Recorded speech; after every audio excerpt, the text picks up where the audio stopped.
What's going on? There's a dead lady laying right over there. What? A dead body or something laying right over there. I did not get closer. Laying right up in there. I got you, buddy. Just hang back. All right.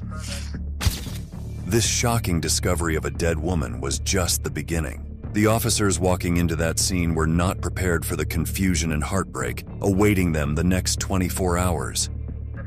Right here. I don't know what that is. This is not pleasant. Not pleasant. A case that would literally become a distressing puzzle, and darkness would slowly engulf the entire team. Trying to calm her down, and she won't settle down for nothing. And I hit her again twice in the head. I went, bam, okay, bam.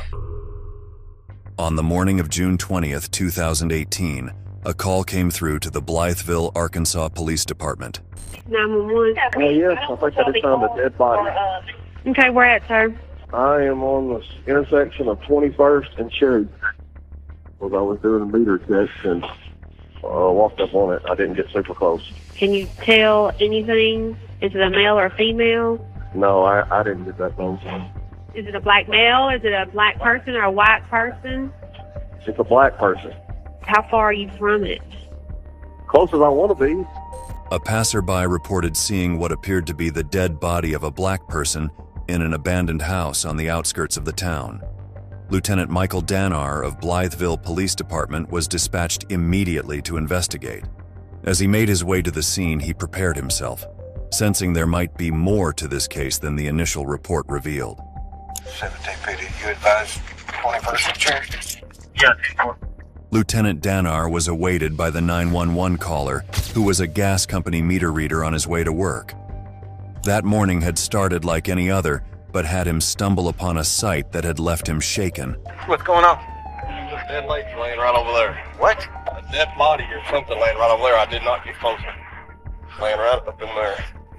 And I work for the gas company. I was checking that meter when I walked in. In that bush there? The dispatcher wanted to know if it was male or female. I said, ma'am, I'm not being hateful. That's not my job to know that. I'm not walking back in there. I got you, buddy. Just hang back. All right. The caller directed the lieutenant to the suspected scene, which looked like a scene from a horror movie unfolding out in the open. 17 PD. You get me CID out here, I'm gonna have a body. At this point, the investigation had barely started. Soon, though, it would turn into one of the quickest cases the department had ever handled. Even in those early moments, Lieutenant Danar had a cop intuition. The caller wasn't involved. You all right, buddy? Yeah, all right. I mean, I know, you know, we see this kind of stuff, but I know you don't. Every time I work here, I always say, you never know what you'll find. Well, that wasn't what I was expecting. As soon as it was confirmed that there was a body, the gravity of the situation set in, and additional officers were quickly called to the scene. It had now become a critical crime scene investigation. Go ahead and start taping. Get it taped from that tree to, Bumper? yeah, right there.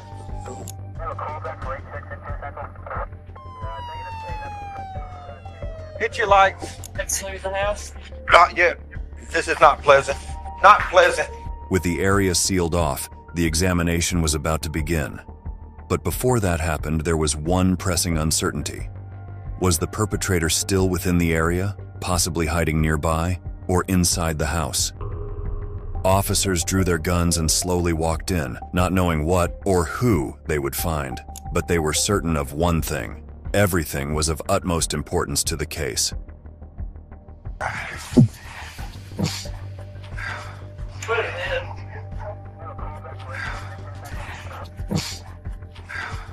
Right here. I don't know what that is. Put it in. A brace.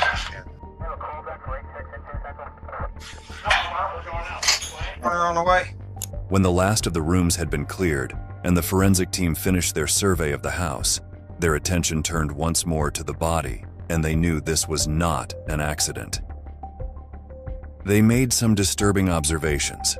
Then they found something that would immediately turn this case into a bigger puzzle. Just the material of the dress and the way she was lying appeared that she was possibly assaulted. The body was in horrible condition.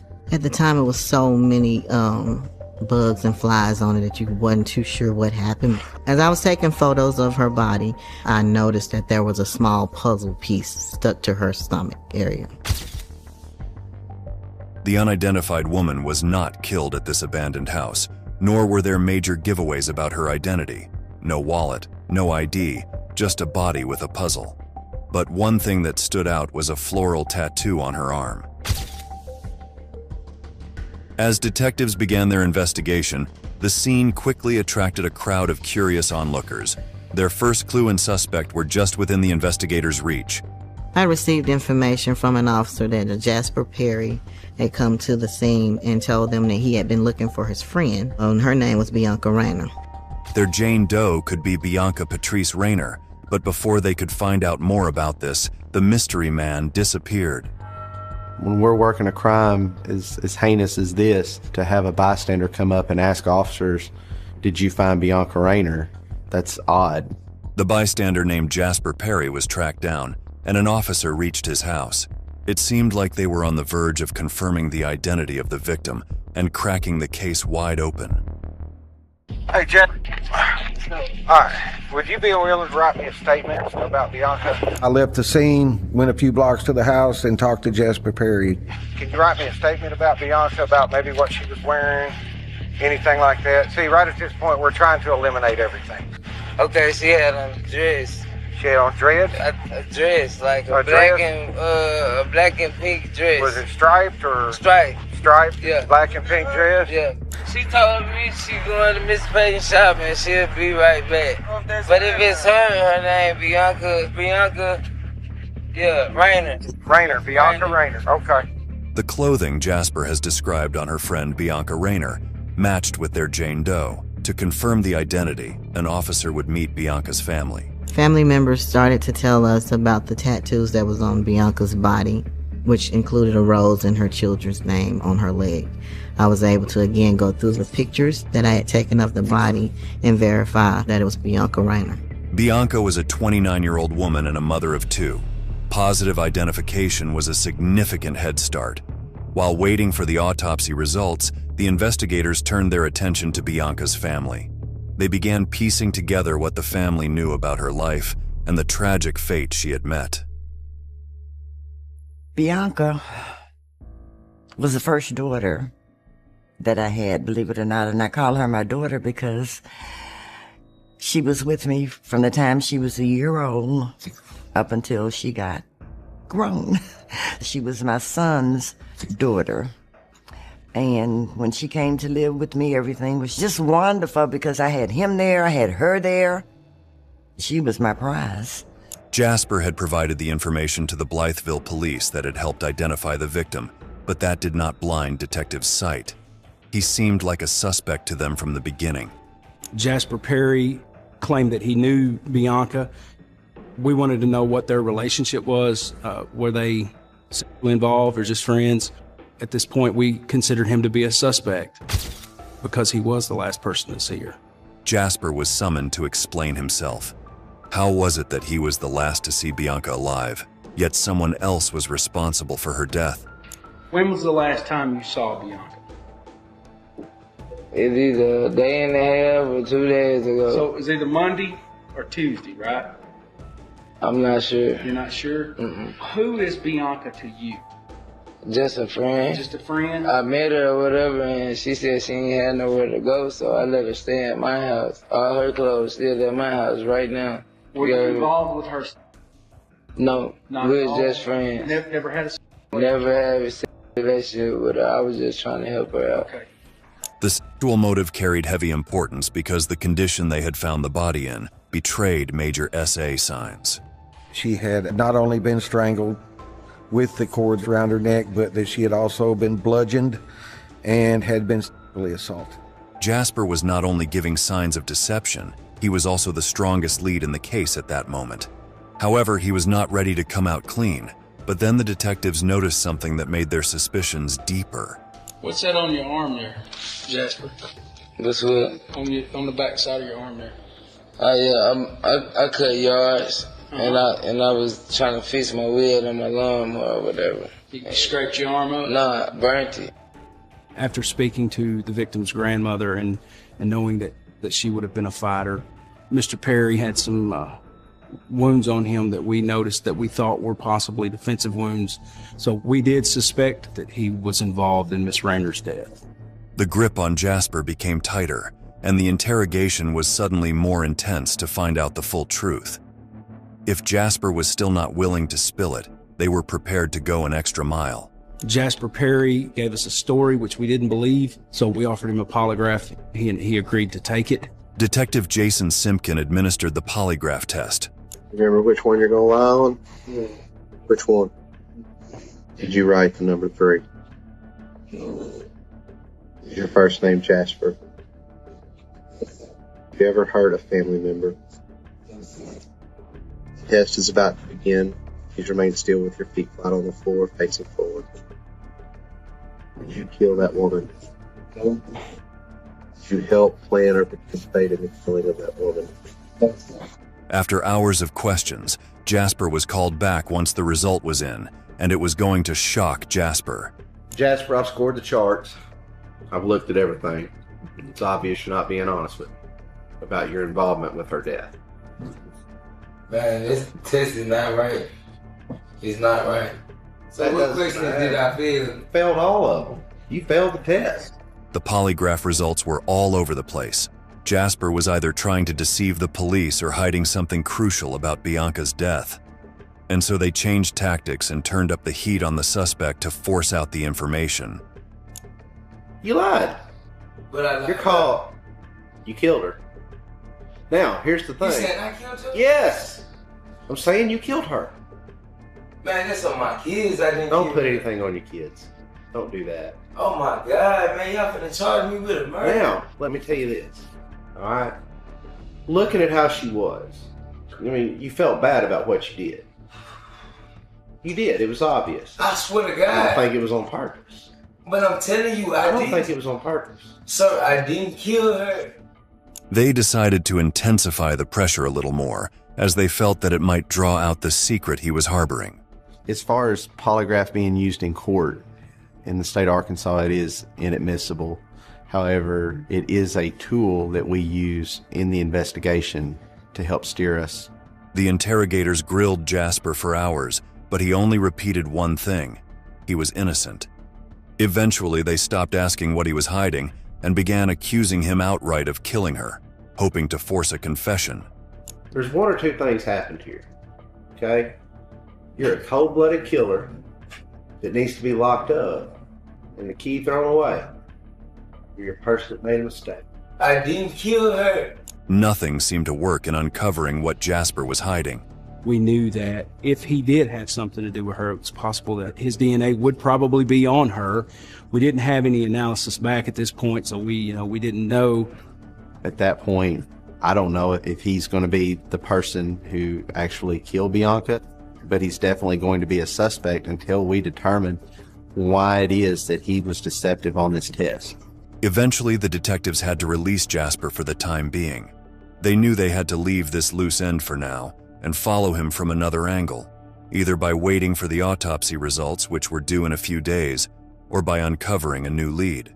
They traced Bianca's movements, focusing on her final days, and what they uncovered was something they never expected.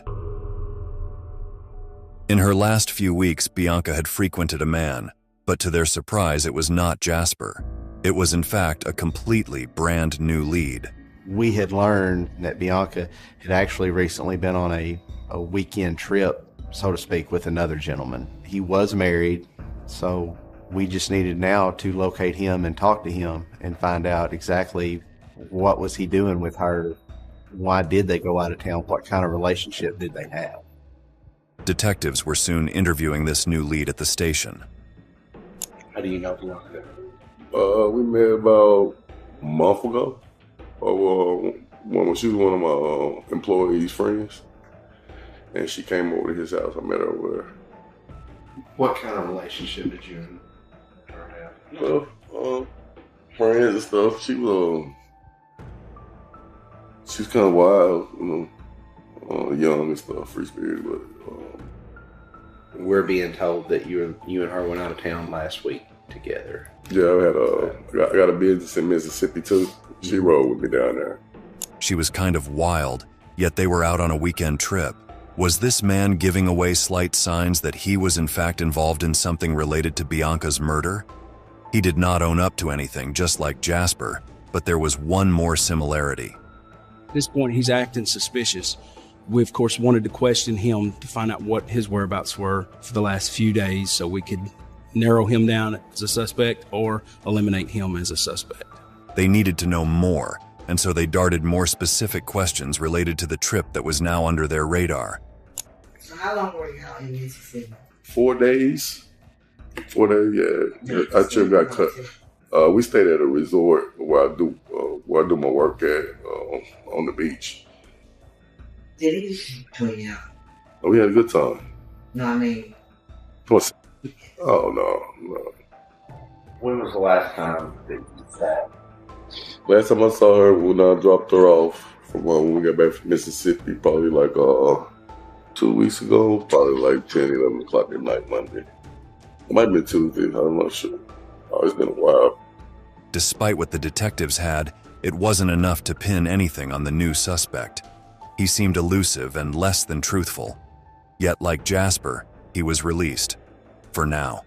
The case demanded the elimination of suspects to make progress, but instead the list kept growing. At this point, it looked like the investigators had no choice but to wait for the autopsy results. Do you mind today if I took a sample of your DNA? No problem. Just to make sure. We did collect DNA samples from him to send to the crime lab for analysis in the event that we did get any DNA off of Miss Rayner's body. At this point, the wait was hard for investigators, as it was for the family. It's just something that I don't know if I'll ever be able to move on from. You don't really understand things like this. And people can say, I know how you feel. You don't know how I feel. You cannot imagine the pain and the heartache that I feel with my daughter being gone. The family was trying to make a truce with the painful fact that Bianca was snatched away in the most violent manner. However, the standstill in the case was about to be disrupted, accelerating this investigation again. While waiting for the autopsy results, the investigators refused to sit idle. Relentless and determined, they kept probing in the dark, and that's when they uncovered something that would blow their minds. Detectives learned of a phone call that was placed the night before the body was found. A caller advised our dispatch office that the door to the residence was open and they were requesting an officer to go by and check the residence. So as we're listening to this phone call, the detective who handles our offender registry recognized the voice on the phone call as that of Ricky Bassett, who is a local registered offender. In this mind-boggling puzzle, detectives were about to interview their third suspect in less than 24 hours. We found a body over there at that house, okay? You called it in last night. You called in the door was kicked in over there. Yeah. This SA offender had some explanation to give, and according to that, it all stemmed from being a concerned citizen willing to help a neighbor who might be in trouble. Mr. Bassett told us that he was going to his old residence, which was across the street from where we located Bianca Rayner's body, to look for a wrist brace that he had left at the residence, and noticed that the door was open to the residence across the street, and he just wanted to call the police and report it. Ricky's story didn't sound particularly suspicious, but his history made officers take it with a grain of salt. It wasn't long before they uncovered a glaring flaw in his narrative. He was there to find a lost wrist brace, but there was a catch. You said that was your hand brace, correct? Yes, sir. And then you left it in the house when you moved? Yes. Ricky did not live in the residence where we found the brace, so we knew that it was highly suspicious that we would find this wrist brace he's looking for at what we at the time thought was the scene of the crime. Why was your hand brace in the house where it was found? It's supposed to be in that other house over there. We had not gotten back any results from the medical examiner's report yet. We have a local offender who is claiming that he lost a wrist brace in what we thought was the crime scene. We were excited because we thought we had our guy. They decided to take it a step further. Will you submit to a polygraph? Yes, sir. We're going to give it to you right now, okay? So I'm not going to lie to you. Right now, I'm looking at you as a suspect, man. Not only was Ricky's DNA swabbed, but he was also scheduled to undergo a lie detector test. Did you kill that woman? You know for sure who killed that woman. After an intense and grueling lie detector test, the analysis was ready, and Ricky was left to wait. The detectives, however, weren't prepared for what came next. When the results finally came in, they were just as damning as Jasper's, if not worse. With only their third suspect left, the detectives were done playing games, and that would be clear in the ruthless approach they were about to take with Ricky. They could say you killed her out of just cold blood, your offender needs to be thrown in jail. Or this was an accident. This is something that went wrong. You felt bad, that's why you called. Tell me, Ricky. Tell me what happened to her, so I can tell her family. So I don't know. Even after the lie detector test went horribly wrong, Ricky still refused to open up, and time was slipping away. This wasn't his first police interview. He was no stranger to the system. With that in mind, the detectives knew their approach had to be different from the ones they used with the other two suspects. Ricky, however, didn't crack under the pressure, so the detectives moved on to gather more evidence. They had their suspect. They just needed to see how he connected to the crime scene. Their next step?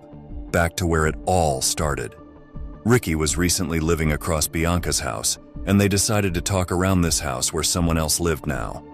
I just basically swerved in there and just basically got out and said, hey man, I need to talk to you. Yes, sir. I know he come by while we was cleaning out the house Monday morning and was sifting through the garbage looking for a wrist brace. He was indeed looking for a wrist brace. His story was corroborated by the new tenant, but the detective would hang around a bit longer. At this point, he's acting suspicious. He's looking around. He's not looking at us in the eyes. What'd you say your name was? Dalton Torres. You got ID? No, I don't. You don't have no form of ID? No, because when I was on the train here, my wallet was took out of my bag while I was sleeping. What's your date of birth? 7/21/1995. 95? 95? This man looked about 60. I knew immediately that he was lying to us. The new tenant was lying through his teeth, and it was confusing as to why this man was not only baffled, but also hiding his identity. They decided to check the house, and nothing could have prepared them for what they were about to find out. Do you have any issues with us walking around back here to your house and talking? No. Private? Okay. No. Left.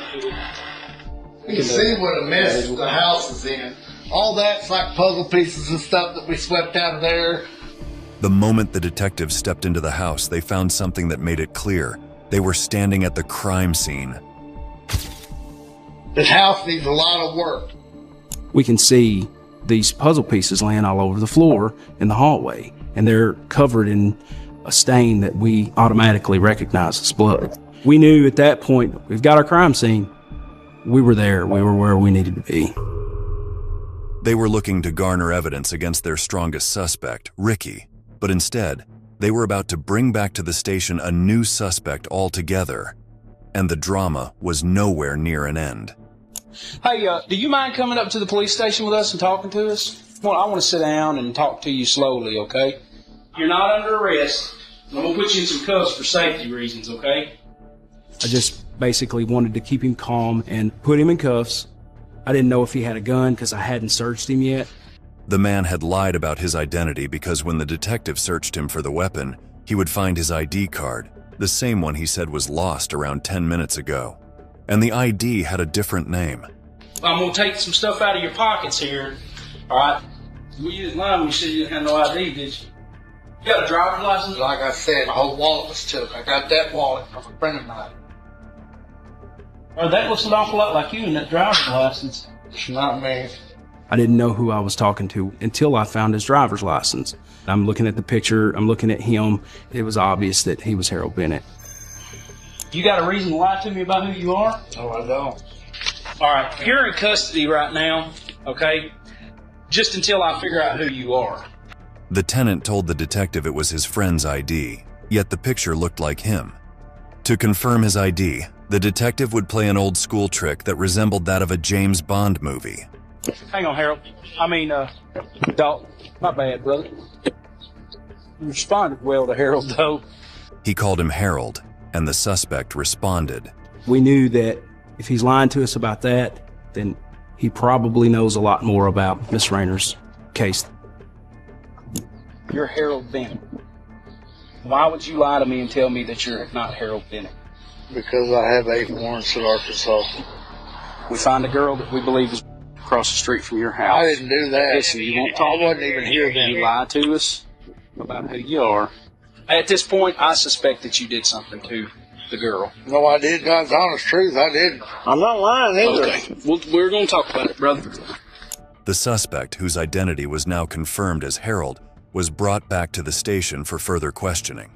He knew about Bianca's murder, but was it because he was involved as police suspected? The black girl that we found across the street from your house, did you know her? No, I didn't. Have you had any girls in your house this week? No, I didn't. I didn't go in that house till first thing Monday morning after 8 o'clock. There's no reason why your DNA should be on Bianca, and there's no reason why Bianca's DNA should be on your body anywhere. That's or right. in your house. That's right. No reason at all. No reason at all. We need to get Mr. Bennett locked into a story of where he was, what was going on. Of course, he denies having anything to do with it, but we know that if he had sex with her, his DNA would probably be on her. Harold, let's talk.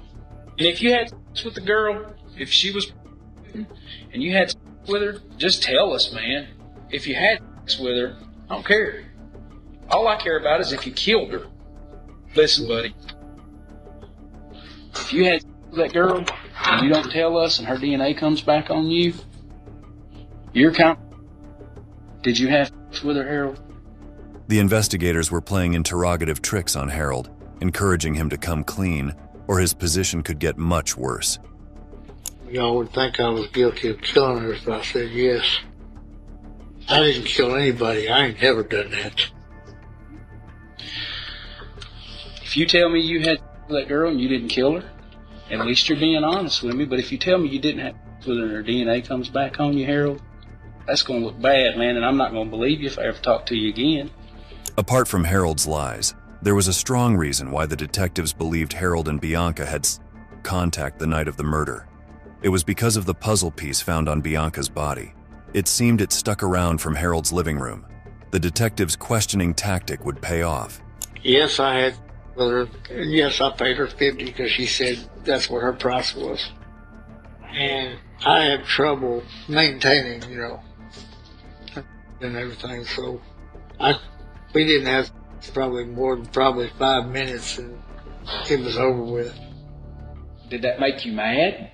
No, You just it don't make me mad. No. I mean, no. So we're going to search your house.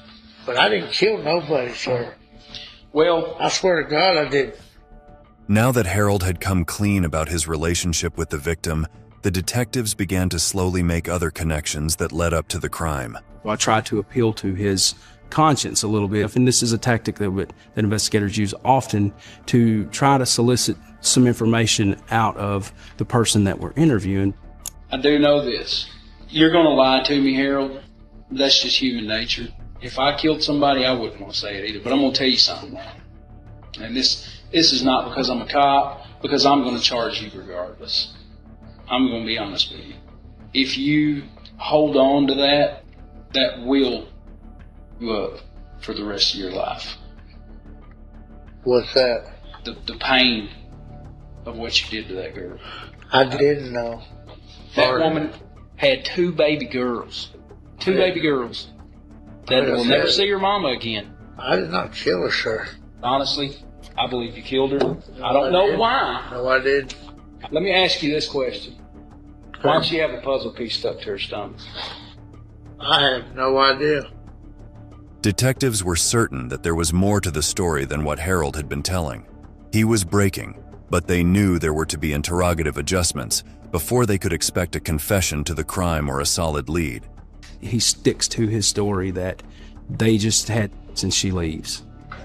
I didn't really believe him, but I didn't know, so I call in Detective Simpkins. It's not uncommon for us to swap up investigators and change tactics on individuals that we're interviewing, and I knew there was more to get out of him. Having the information of what he had disclosed to Captain Frazier helped me in knowing, okay, Harold did have some sort of involvement with Bianca Rayner. We know that encounter would have been right around the time of her death. After long hours of questions and interrogation, Harold had started to come loose but was still not ready to come clean. He was on the brink of an emotional breakdown, but not quite at what had happened to Bianca yet. Hey, I know you feel bad about what happened. You're not a bad person. Just minute, what happened? What happened? What happened in there? As both the interrogators took turns to break the mask Harold had on, there came a time when they felt certain that Harold had mellowed down. First came a half-truth confession. Bianca was involved in sexual activity with Harold, as was the deal between the two. But according to Harold, Bianca had a gun and she attacked him, in response to which Harold had to strike a blow in self-defense, which unintentionally led to her death. Harold, he started crying, said he didn't mean to, talked about an argument between the two of them. I know that he wasn't giving me the actual full details as to what he had done. At this point, the detectives knew they had the half-baked confession, but they could aim for more. They had the suspect quite malleable, and a slight nudge could make his house of cards fall altogether.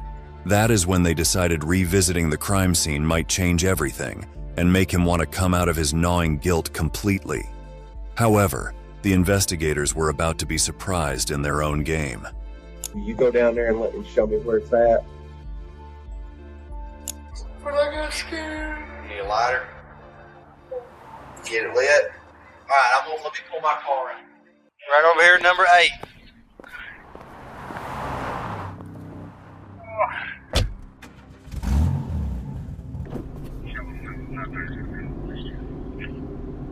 Is that where you live at? Told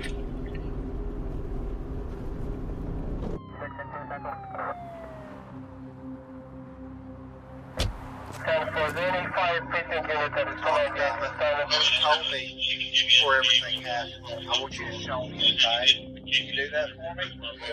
Okay. As the officers reached the crime scene and also Harold's home, timid Harold, in his cap with his face towards the floor, was about to almost switch his personality. He was given a cigarette to make him comfortable. However, as soon as he got to replay the entire crime, something in him would shift. It is very rare that a suspect would agree to such a thing, but Harold was wanting to tell his side of the story, so to speak. That sealed the deal with him. Right, so you and Bianca were over here, right? Yes. Okay, she don't love she first. Okay. We went to the bedroom. Okay. We came back in here. Okay. And then I ended up not being able to finish. Yeah. At least half the money back. Harold began to narrate how events lined up leading to the crime. Harold walks me through the house, points me to where Bianca was standing, where he starts claiming that she had had a pocket knife on her. He got mad. I got going to take from her. Okay. Okay. And go to the legs right that night. And she took waving like this. Harold was steadily portraying himself as he was a victim in this, and this was self-defense. And then she's coming at me with it. The bar is laying right here. I grabbed the bar, swung it. So if I'm hurt, how did you hit? You don't really hit, you just bam. Every time he would beat her and she would lose consciousness, when she would wake up, he would go back and beat her some more. According to Harold's story, after the argument, Bianca began to attack him, and Harold beat her with a rod to protect himself.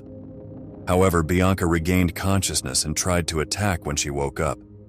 But it was not the story, however, that would catch the detective's interest, but the spark and enthusiasm in Harold as he narrated the events. I hit her not once, but twice that time. Did she still have the knife? Yeah. I mean, that's one tough girl, I'll tell you what. And I hit her again twice in the head. I went, bam, okay, bam. I'm trying to be rational and calm with her. Trying to calm her down. And she won't settle down for nothing. Harold chuckled and mimicked the sounds his strikes made as he beat Bianca to death. And so I go in there and I'm sitting down, smoking. I'm wondering, what do I do? What do I do? And I'm like, Lord, please forgive me. Lord, please forgive me. You know? He would say that he felt bad about it, but his actions, his body language showed more that he was excited about reliving it, that he was getting to tell me and show me what he had done to her, how many times he had hit her, where he hit her. When Harold was certain Bianca was dead, he put her body in a trash can and dragged her across the road to her own house. Right in here? Right, either there or right here. I can't remember. I was able to garner the confession from Harold Bennett and prove that he acted alone. He was wanting to cast himself as a victim, but he almost appeared as if he was proud of what he had done. Although the investigative team involved in this case were more than satisfied with their work of drawing out a confession within 24 hours from the time they got to know of the badly decomposed dead body of Bianca. I became involved in this case when the detectives called our office and notified us that Bianca Rayner's body had been found. The reenactment video was very difficult for me to watch. The way Harold Bennett described what he did to her was very upsetting. While we were watching the video, the medical examiner called one of the other detectives to tell him the cause of death. There was a huge surprise waiting for them when the autopsy report would come out the next day. And what we didn't know at the time was that she had actually been shot 3 times in the head. The report results made the charge sheet against Harold Bennett much stronger. It was never a case of self-defense. It was murder and probably sadism. In the prior interview, Mr. Bennett tells Detective Simpkins that there is a piece of evidence that's not related to the crime, but he knows it's there and he wants us to get it out of the house. During the reenactment video, he never mentions shooting her. He does attempt to portray the murder as more of a self-defense, which obviously, you know, when he shoots her 3 times in the head, I mean, there was no self-defense involved with regard to that. But it made the murder just that much more heinous, I believe. So after all this confession on videotape, we take Mr. Bennett to court, and he is convicted of the first-degree murder of Bianca Rayner and sentenced to life in prison. And he stated that he acted alone, didn't have any accomplices, and we believe that to be true. I was really impressed with the team, from the first responding officer all the way to the prosecutor's office in this case, knowing that we were able to secure a suspect within 24 hours and have all the evidence that we had against Mr. Bennett and get him off the streets. It was a very good day and a win for law enforcement. I see Bianca every day in her daughter because they could have been identical twins. So that makes it even harder for me to accept the fact that their mom is gone. Amaya told her teacher that she had been adopted. I'm like, okay, Amaya, do you know what it means to be adopted? And she says, yes, Nana, I now have 2 mommies. And one of my mommies is in heaven. That's Bianca. I said, that's right. And the other one is right here to tell you it's time to go take a bath. The courtroom was packed as the jury delivered its verdict, and a wave of relief swept over Bianca's family. Justice, though hard-won, had finally arrived. Yet, as detectives closed the file, they knew that for Bianca's loved ones, closure was a distant dream, clouded by the loss that no conviction could ever erase. Although the killer was found within a day, the mystery of Bianca's death remains perplexing. Was it Harold's inability to hold an erection that fueled his rage, perhaps a culmination of his frustration? Or did the argument stem from the amount he paid for her services? And then there's Jasper. If he truly had no hand in Bianca's death, What dark secret was he hiding? Let us know in the comments section below. And if you found today's video interesting, please consider subscribing to our channel, hit that like button, and share our videos. Also, if you have any crime story that you would like us to cover, leave us a message in the comments section below.